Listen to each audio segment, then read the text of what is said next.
Hey everyone, thank you so much for joining us today. Welcome back to the summit. My name is Alexis Moore, and I am your grateful host today.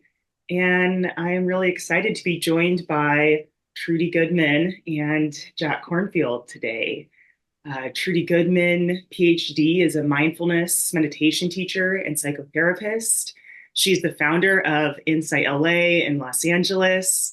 In Boston, she co-founded the Community Therapeutic Day School, serving children with special needs, and the Institute for Meditation and Psychotherapy in Boston, the first to explore the clinical interface between the two disciplines.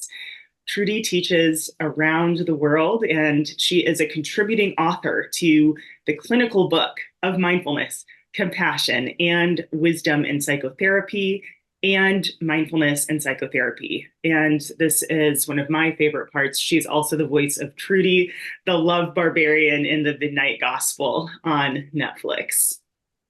Jack Kornfield, also a PhD, teaches meditation internationally and is one of the key teachers to introduce Buddhist meditation practices to the West. He co-founded the Insight Meditation Society in Barre, Massachusetts, and the Spirit Rock Meditation Center in Woodacre, oh my goodness, California. He holds a PhD in clinical psychology and has been at the forefront of the ongoing dialogue between Buddhist and Western psychology.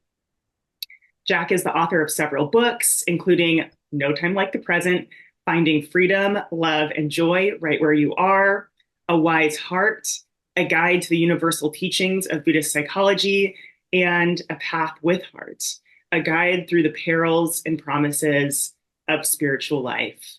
Jack and Trudy, thank you so much for joining us today, and welcome. It is so wonderful to be here with you today. Thank you, Alexis. It's a pleasure. Thank you. Thank you. So let's get started with, how do you define love? Can I start with a poem? Please. I will.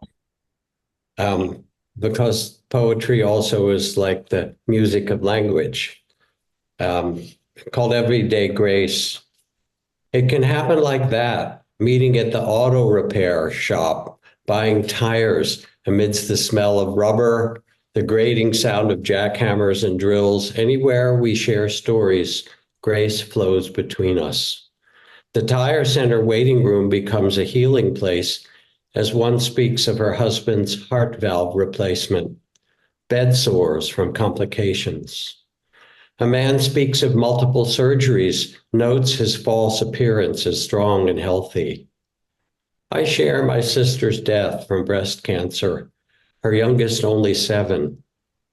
A woman rises, gives her name, Mrs. Henry, then takes my hand.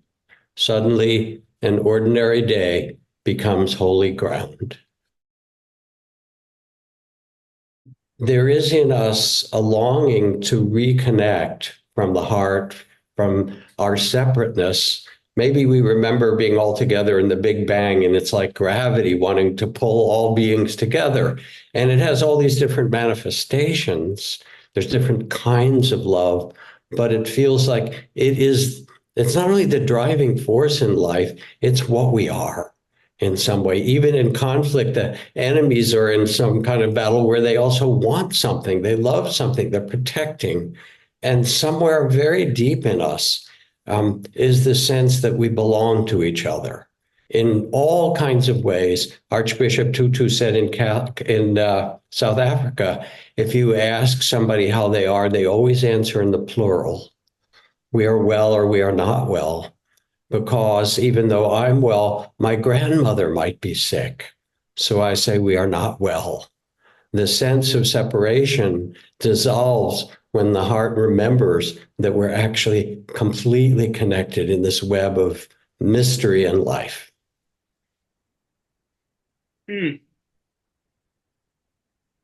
Trudy, do you have an inspiration or impulse to share your definition?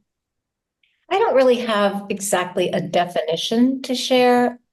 I have an experience to share. When I think of what is love, recently in January, I was very, very ill and I almost died.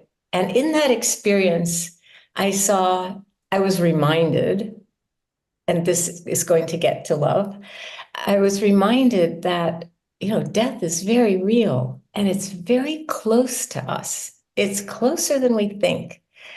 And that reality of it, when I was actually dying, was so clear and so strong that it just drained the meaning out of everything that I cared about, things I really, really cared about, except love. That's what was left. And I feel like I looked into the mouth of death. It was very peaceful, dark, comforting too in some odd way, but very final, like, period. That's all, just very final. But I felt, you sort of feel yourself slipping. I felt myself slipping into another dimension that was loving. And even though it was also an ending of this life that I identified with, that it was very loving. And I felt like that just like death is always sort of present, waiting for us when it's our turn, that love is like that too. It's always here. It's like awareness. And there's something simultaneous. For me, it was simultaneous with dying, but it's also simultaneous with my everyday life too. I don't have to die to feel love. I adore Jack and I adore my family. And I saw, yeah, there's love. There's love in my heart. There's love in your heart. There's love in our hearts. And hopefully love for our lives, for our families, for our friends, for our work, for the Dharma. But I think I also define love as just this miracle of being alive, of being conscious, of having awareness. And in that moment when I really was actually dying, I definitely turned toward life. And that's why I'm here. And it was really out of love and wanting to sort of pay it forward into a future that I might still have. Pay it forward, meaning that gift of aliveness, of consciousness, of being here. And I feel like even moments that have followed, moments of maybe some intense physical discomfort or healing, that I really have not stopped moving toward love.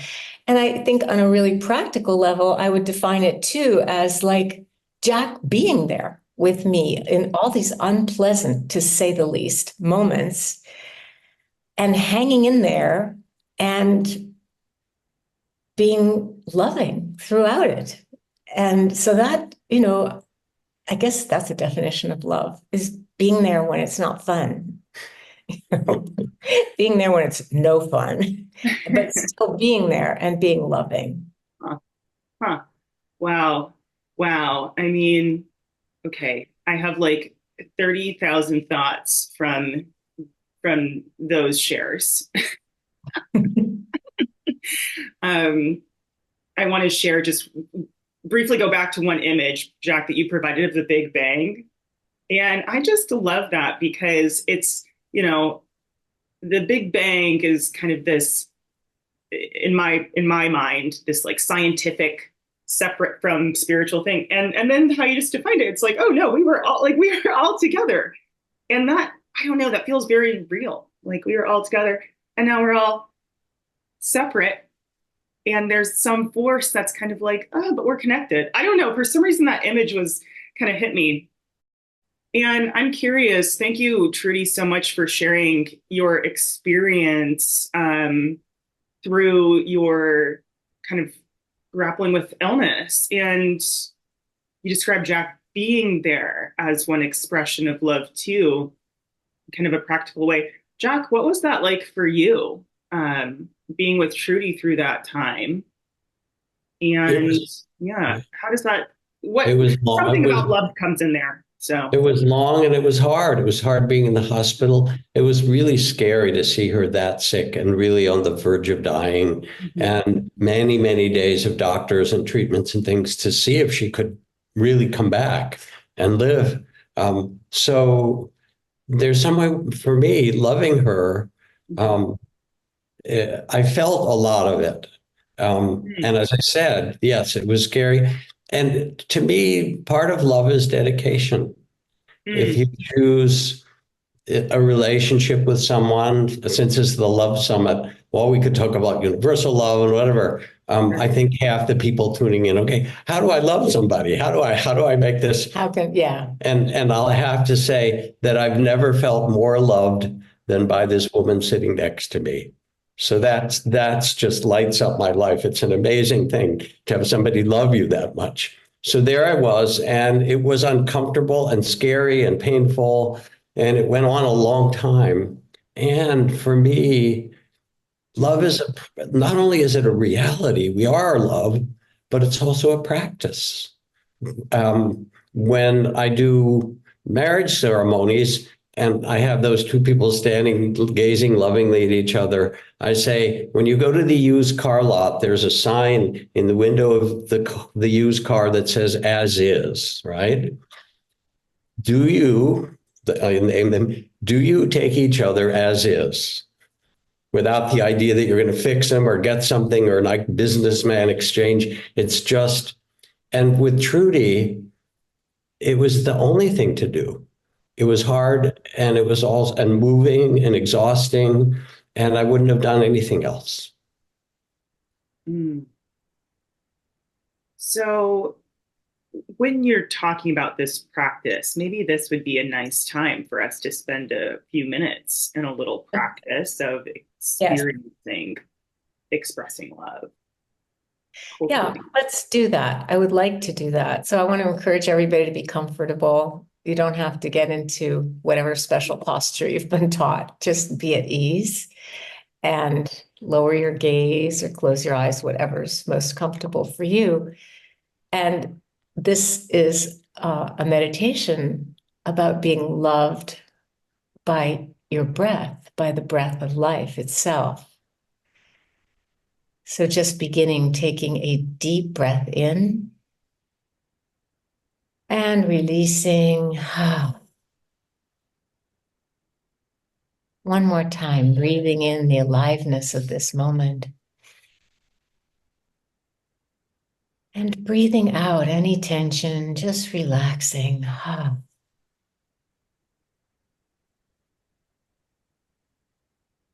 And then allowing your breath to just move in its own natural rhythm, but with a sense of appreciation, really feeling the way that the breath is breathing you, appreciating it's not something that you have to make happen or create. Breath is always here with us as long as we're alive. And just sensing and feeling the movement of the breath in the body, the expansion with the inhalation, contraction with the exhalation.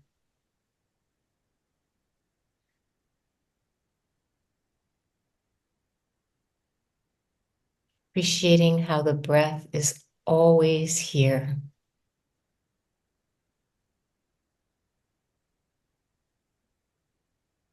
With this gentle ebb and flow like the tide.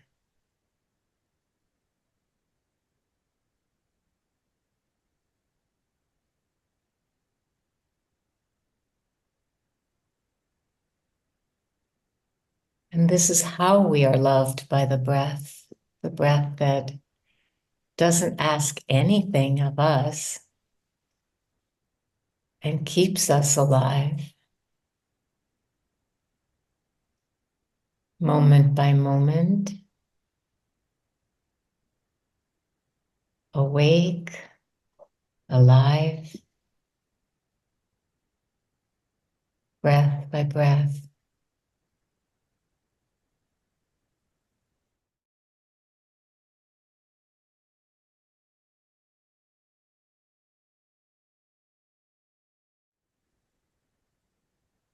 This movement of the breath in and out of the body is like a soft caress.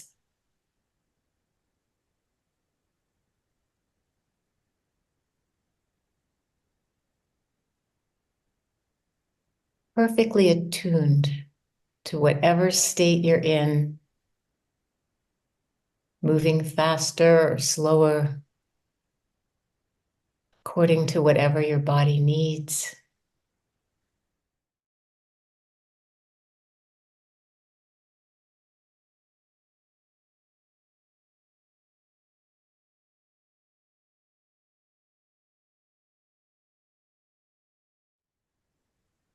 The breath is a loving, faithful companion.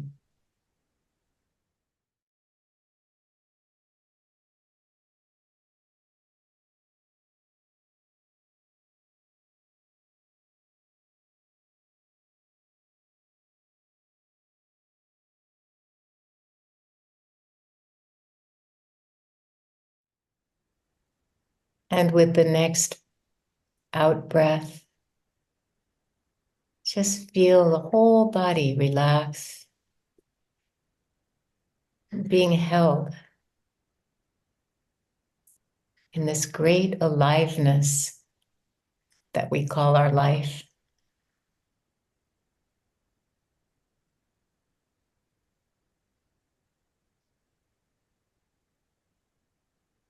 Connected, held in the arms of the cosmos.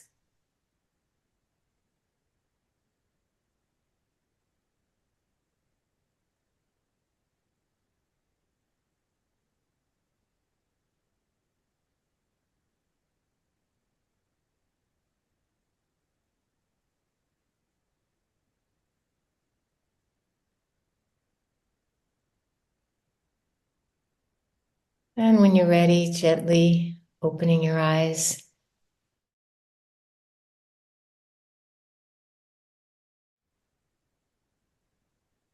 Here's a little mindfulness bell. Ding. Thank you, Trudy, for that. So, Jack, one of the things that you mentioned was that there's these different kinds of love, and there's this divine love, and alluding to other forms of love, but at the same time, naming that a lot of folks are here thinking about how can I be more loving, and maybe how can I receive more love? And most likely in a romantic sense.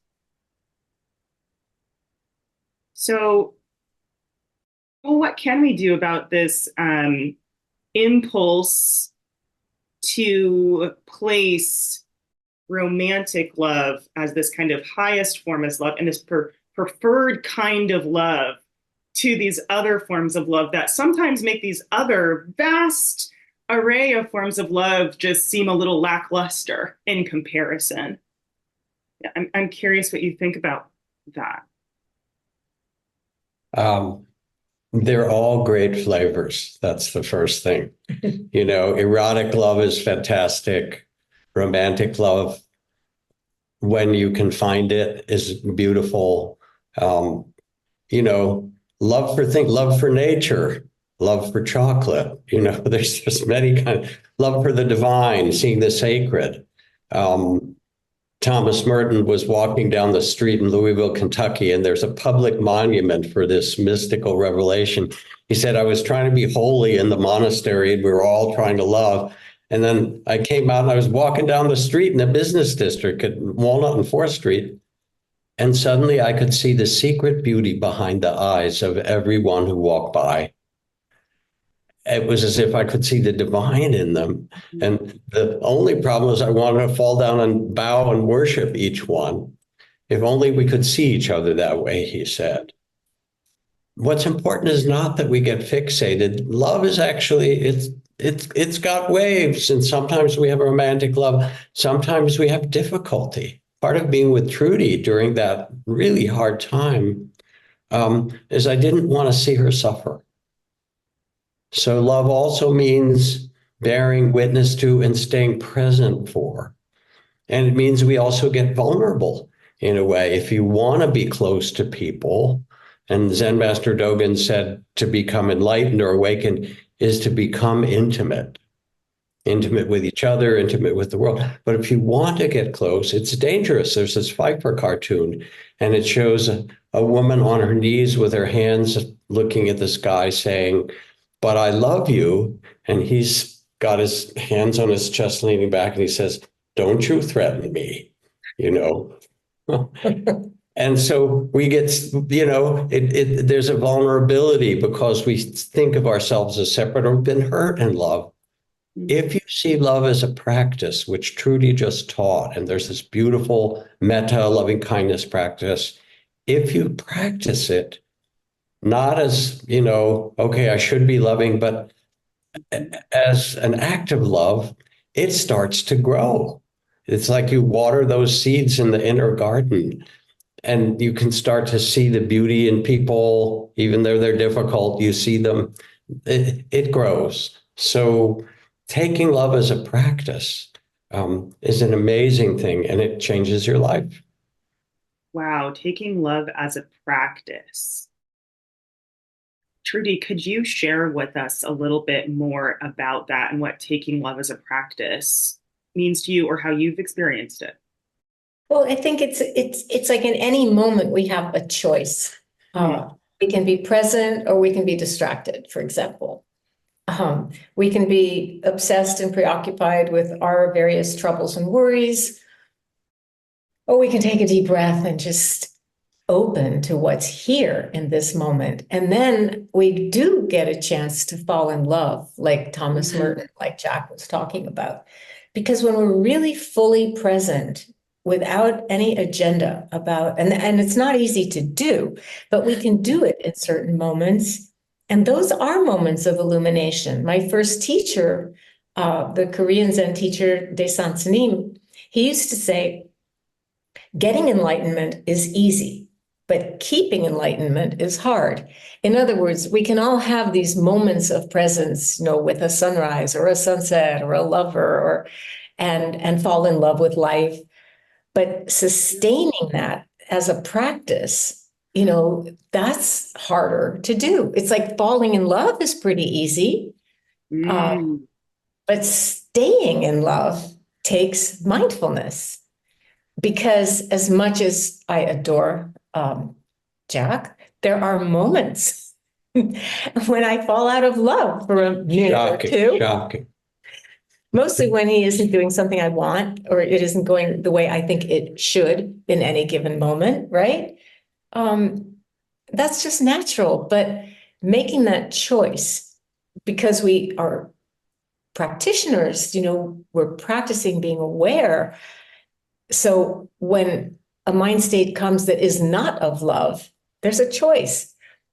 I'm aware of it. I can feel it fully. But I can choose not to act or speak. That's my downfall from that place. And I feel like this is where mindfulness and this is where self-compassion comes in too, giving ourselves the benefit of the doubt, because we're all going to make missteps constantly. And so just coming home in a way to that intention to be as loving as I can be in any given moment. And I want to quote, just for this time in our world, there's a wonderful quote from Valerie Carr. She says, it's a revolutionary love project. And she says, we believe it's time to reclaim love as a public ethic, not just a personal matter of, personal love. In an era of enormous grief and rage, we must resist acts of hate. We need a cultural intervention to birth a new future where love is a force for justice and a wellspring for social change. And she goes on to say, each one of us has a role. This is really important. She said, when we lead with love, when we labor and work with love, then we begin to see no stranger. And that's that intimacy that Jack was talking about, where we see the beauty and the value of every human being. And, in Zen, there's the Bodhisattva vow, the vow that you take to be of service in this life. And the first line is a wish to, it's the classical translation is save all sentient beings. But I think love is freeing all sentient beings to be who they are, to be as they are. When I was young, I would want to change. I'd fall in love with somebody because they had great potential. Right. But potential is never actual. It took me years to realize potential is always in the future. It's never actually now. So, yeah, I think just being able to let each other be who we are, and then also work for expressing that love publicly as she said, as a force for justice and inspiration for social change. Because we're heartbroken so many times by what's happening in the world, whether it's Gaza or Sudan or Myanmar, and what to do with that heartbreak, resisting and shouting. It's important, but it's not enough. Wow. My teacher used to say, one more step is necessary. And the next step is to lead with love. And I mean, obviously, if someone has a gun in your head, I don't know, but they don't right now. We can be more loving. We can do better. We can always do better. And that actually inspires me, that we can always do better, no matter how much we mess up. Wow. And with that, this word separateness has come up throughout this conversation. Could either of you describe an experience where you were experiencing a sense of separateness between yourself and another person or another group, but then you had love change that in some way, or you experienced a change within that separateness in some way? Does either of you have an experience like that you could describe to kind of demonstrate how we can take that next step? Gee, I've got a lot of stories, some of my own and some with my teachers. One of my closest colleagues and friends was this man named Mahakosananda, who was the Gandhi of Cambodia, nominated for the Nobel Prize many times. And I worked with him in the Cambodian refugee camps after the Khmer Rouge's devastation of killing 2 million people out of a country that only had 6 or 8 million people. It was amazing. And all 19 members of his family were killed. His temple was burned. And we set up, with UN permission, a little temple in the middle of one of these huge refugee camps with 50 or 100,000 people. And he got up and I thought, what can he say to these people who've lost everything, who've fled, whose villages were burned, all the terrible things? And he sat there quietly, and then he put his hands together and he began to chant in the ancient Sanskrit Pali language that they hadn't heard for years because it was prohibited. Hatred never ceases by hatred, but by love alone is healed. This is the ancient and eternal law. And then for 15 years after that, he led people on foot back to their villages, chanting that through the killing fields and minefields and so forth. He said, you can't go back in a bus or the back of a truck or a car. You have to reclaim your land and every step with an expression of love. So there we were in, the worst circumstances in some way. And you could feel the nobility of that love. And it really came from his heart, from one being who reminded everybody else. They all started chanting it. This is the great truth. Wow. Thank you so much for sharing that. That's incredibly hopeful. That's incredibly hopeful to hear, um, that this can be done. And just having those consistent reminders of people who have lived this way in the face of the most immense tragedy and in the midst of conditions that, any of us would look at and say, well, it makes sense that you're feeling so much hatred and that you're attacking the foe. And yet they made a different choice. And it's like, wow, okay, that's right. This is possible. And Trudy, you provided that image too of like, okay, well, I don't know what I'd do if I had a gun to my head, but in this example that Jack provided, it's like, whoa, these are conditions in which it was the most extreme that,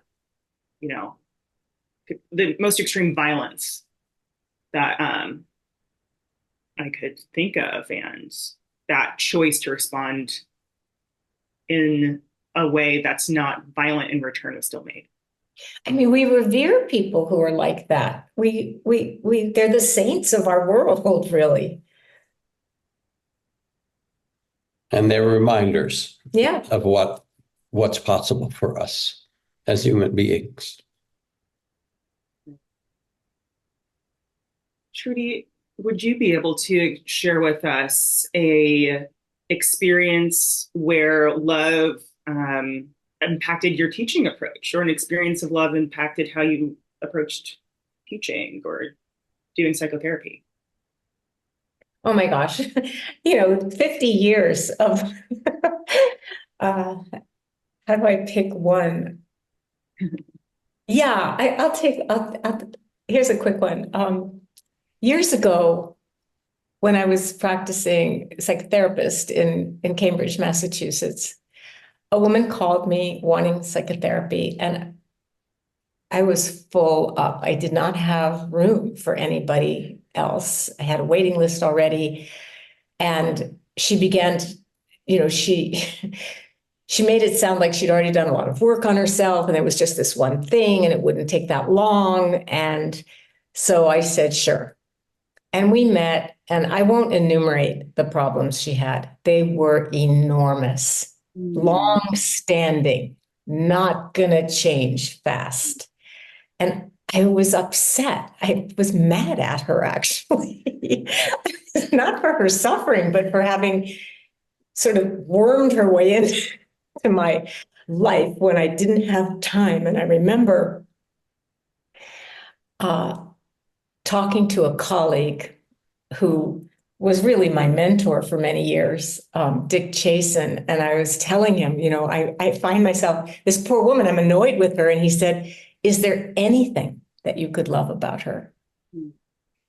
And that changed everything. Of course, there was something I could love about her. But it was that turning of perception, turning of the heart to look for something to love instead of feeling overwhelmed by. Yeah. So that's a psychotherapy. Right. That's a psychotherapy one. And, a teaching one,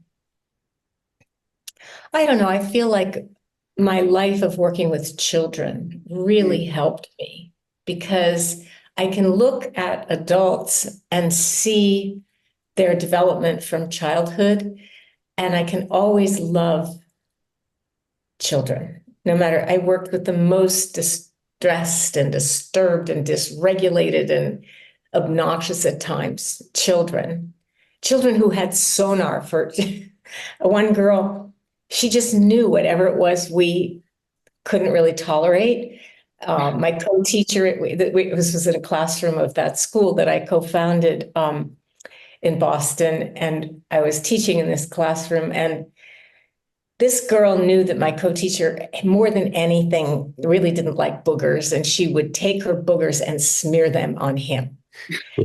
Now, she knew that more than anything, I loved the plants in the classroom. So when she was angry at me, she would take a fistful of leaves from a plant and just rip them off. She just knew. But because we were, therapeutic teachers, of course, we were steady with her and loving with her. Mm. And one day we had the kids outside and she sort of disappeared. And we're looking, where is Patricia? And she came out from behind a tree. She said, I have a present for you. And I thought, oh, my hard work is going to be rewarded. Like she really loves me, right? And she said, which hand do you pick, right? Which hand? You pick a hand. And I opened it and she had pooped in her hand and was offering me her poo. And this girl was probably 7 years old. This was not a toddler. And I remember, but this is love too. Testing somebody. What will you hate me now? Will you still love me? Will you? Wow. So as a teacher, I feel like I have a lot of space for people who might lead with what we would call, some kind of bad behavior or unpleasantness, because I just remember how tough it is to grow up and to be a child sometimes. Not everybody grows up in the most supportive circumstances, to say the least. Mm. So, this is where love it sort of bleeds into compassion, really, it does. It's a big part of love. Is like Jack was talking about, feeling my suffering, having that compassion and closeness. It's so beautiful to hear all these different kind of parts of what loving looks like and how we experience it and how we practice it. Like we're touching on so many different parts of that. And Trudy said, this makes me curious for you with your long history as a psychotherapist, then how did you see the potential of mindfulness to enhance psychotherapy, or what did you see that was maybe missing within psychotherapeutic approaches that you felt like, oh, well, mindfulness could really serve here to help? Well, and Jack has been a therapist too. I was working as a therapist before mindfulness was a thing. Mm-hmm. I was a meditator, but mindfulness per se really was brought forward later. So, but it was really helpful to me because I saw how helpful it could be to the people who were coming to consult with me. And I guess I was trained to keep my own personal practice very separate from, it's very different from how things are now. I was trained to keep myself and my personal practice very separate from my work with people. And then one day somebody came in who had been having a lot of anxiety. She was a hospital administrator, high up in the administration of a hospital, very stressful job. And she said, I just found out that you're a meditation teacher. And I can't believe that you withheld that from me. She had gone to a meditation class at the Cambridge Insight Meditation Center, and it helped her so much. And after that, I realized they need to be together. And that was part of starting the Institute for Meditation and Psychotherapy. It was the best teaching for me. She was really mad at me, and she was right. She was right. Anyway, Jack has also done that work. You might want to chime in. No, this is good. That's a great story. I want to talk about something else because I know we don't have that much more to go. What was the holiday? Was it Mother's Day or birthday or something where I asked you what you would like? And you said you'd like a husband. Which it was Valentine's Day. Valentine's Day, of course. On Valentine's Day, and he's so coyly like, "What do you want for your Valentine's Day?" To me, it was obvious. She said she wanted you. She wanted a husband. Now you have to understand, We were already together. we'd been together and loved each other. That part For years. was easy. But she'd been divorced for more than 10 years and was really ready for a relationship. And I'd gotten out of a 30-year marriage, maybe the year or two before, and it had a really painful ending. Mm. And so I kind of, not ready, not ready. You didn't even say that. I didn't, what did I say? You just looked away and didn't say anything. And I was just like, whoa, I didn't gauge that one very. And it took a while. It took me, I really had to look at it and also to look at my own fears. Like, will I get attached? Will I get hurt in an unhealthy way? Will I get hurt again? All the things that we fear in that kind of close relationship. And then I realized I love this person. I love this woman, and I want to be with her. And so some months later, I invited her out to go. We were living in Venice Beach, to go to the pier where we like to go and ride the Ferris wheel. It's one of our fun things, sort of a date. And then I whispered to the guy at the bottom, stop us at the top, because I'm going to propose to this woman. And I got down and I pulled out actually a few rings. Which kind do you like, right? They weren't all that expensive, but it's okay. But anyway, but it took me a while. And, you know, the you can't hurry love thing, it wasn't about love, but it's sort of like meditation. You sit and there's boredom and there's doubt, and you go, that's the doubting mind. That's the bored mind. That's the resentment mind. Okay, you see that, you hold it with kindness, and you're steady, and you realize, if I stay present, something beautiful will get born. And that presence actually is love itself. Just the ability to be present and not judge things, and realize that you can express yourself in the world from a place that's not caught up, but from a place of compassion and awareness. And so I hung in there and finally said, okay, it's time, let's do it. And it was a fun surprise. But before we end, I also want to say something. You know, we're talking about our love, and you led us into really exploring relationship love.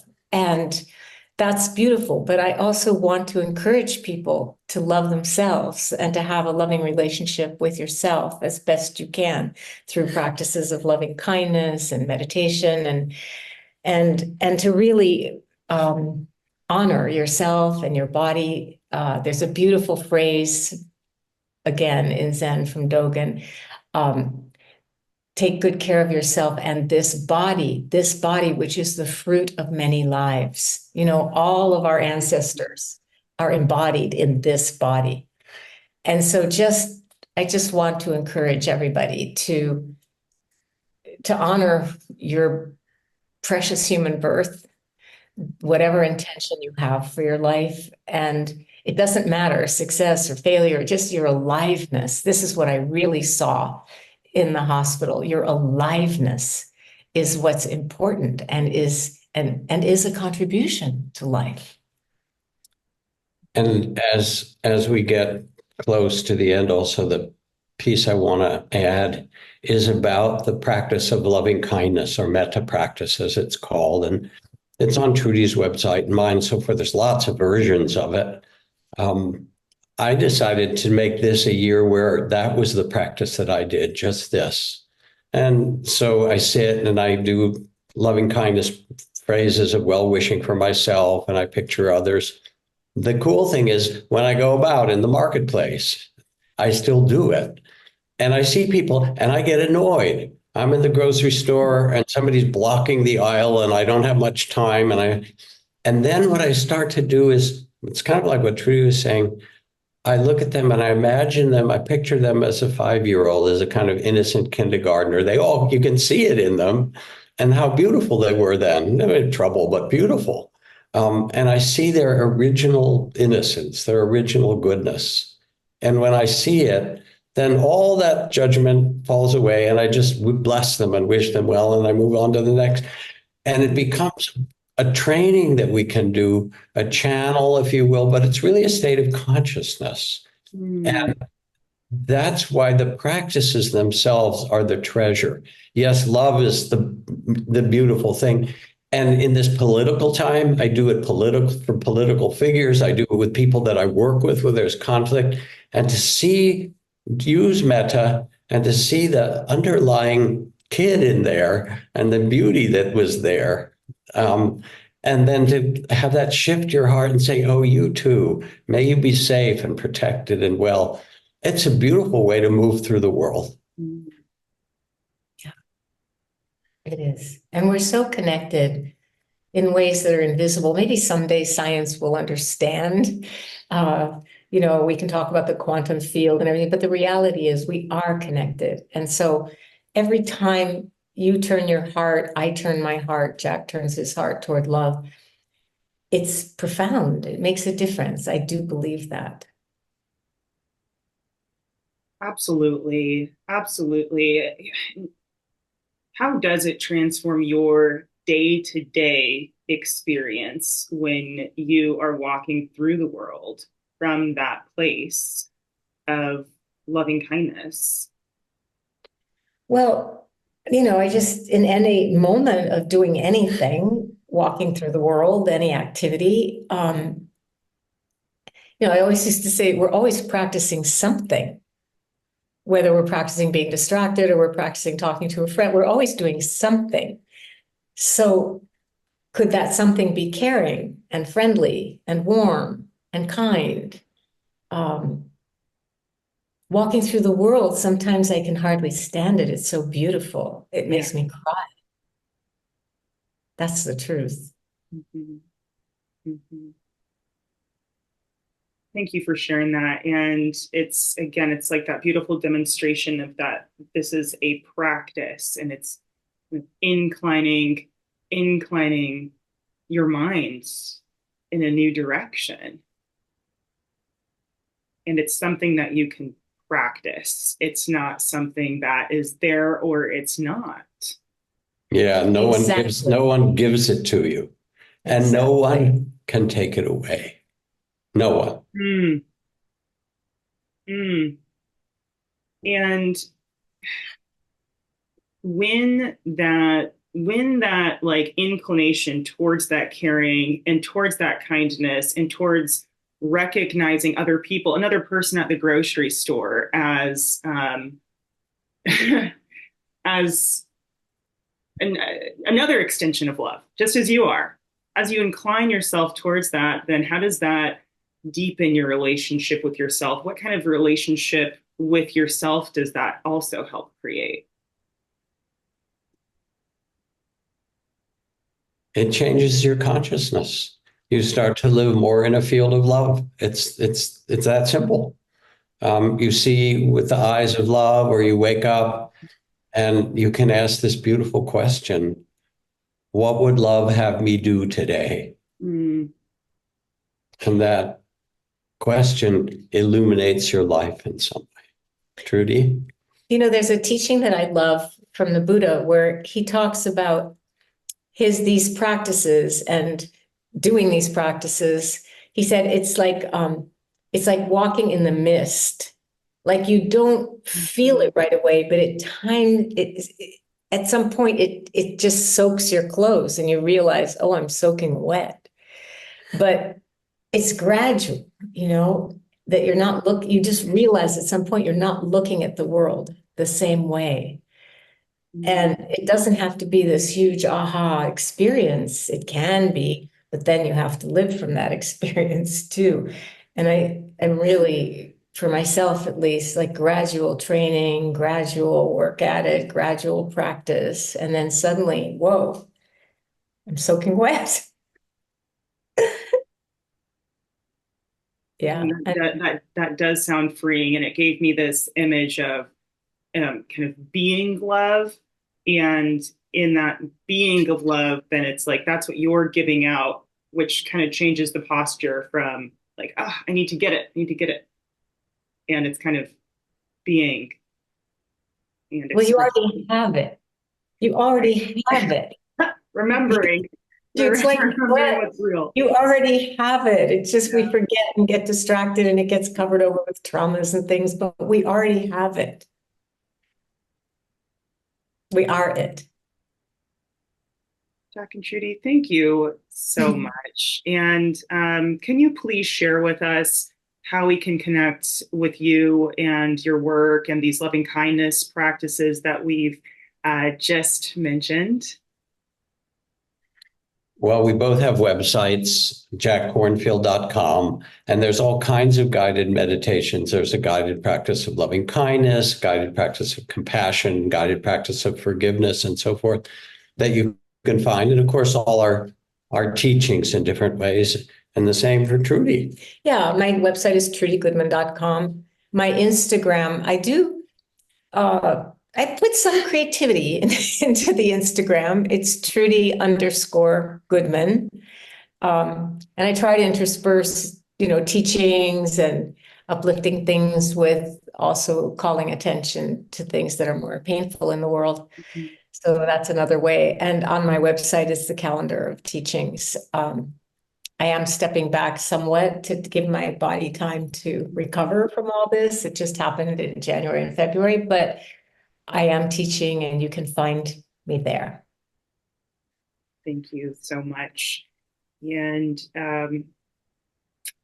just to wrap up, could you each leave us with maybe one takeaway of something to practice when we wake up tomorrow morning to help us express love? You can't get the news from poetry, wrote William Carlos Williams, but men and women die every day from lack of what is found there. And the poetry really means beauty and love and connection. When you wake up, you can reflect on the fact that every hour there are billions of acts of kindness that are happening. A mother putting tortillas on the plate of her child, a husband helping to fix things for his old parents, people stopping at the red light so that somebody can go through the green, or saying you first through that door. None of it makes the news, but this globe is really a globe of caring. The news is actually the unusual things when people get violent and so forth, but there's so much more love. And if you feel the earth caring for itself and the human beings caring for itself, align yourself with that and let that be the current, the consciousness that leads your day. I just would say, when you open your eyes, you realize, oh, I'm awake, I'm alive.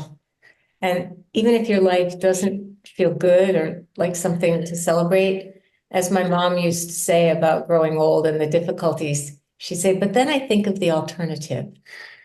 So just appreciate that you're alive and that things can and will get better if they're hard, because things are always changing.